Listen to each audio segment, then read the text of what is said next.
A support person might be the baby's father, your partner, a doula, or a family member or friend who is there to support you throughout your pregnancy, during the birth, and in the postnatal period.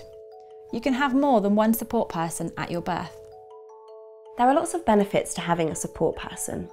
Having a birth partner who provides continuous one-to-one support, someone that you can completely trust, may help you cope better during the birth and mean you have a happier birth experience. Some support partners might feel like they are a spare part during the birth. However, they are a really important part of their experience. Including them in your birth plan can help the midwife to include and involve them in the birth experience. Think about how they can support you before the birth. Maybe they could give you a massage and to help you practice your breathing. Do they understand your birth plan?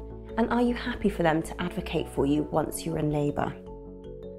It's not always easy to communicate once you're in labour, so your support person may need to speak to the midwife for you.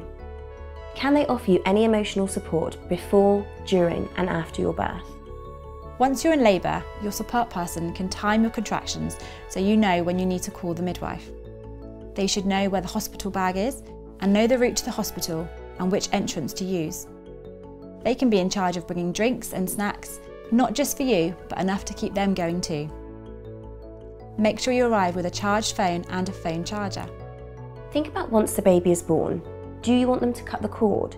Do you want them to have skin-to-skin contact with the baby? If it's possible for them to stay over in the same room, do they need to bring a change of clothes and a toothbrush too? After you're discharged from hospital, think about how they can support you with cooking, cleaning and daily chores. These are all practical tips on how a support person can look after you before, during and after the birth. But the most important part of the support person's role is to make you feel loved and encouraged throughout labour and to help you to have a positive experience.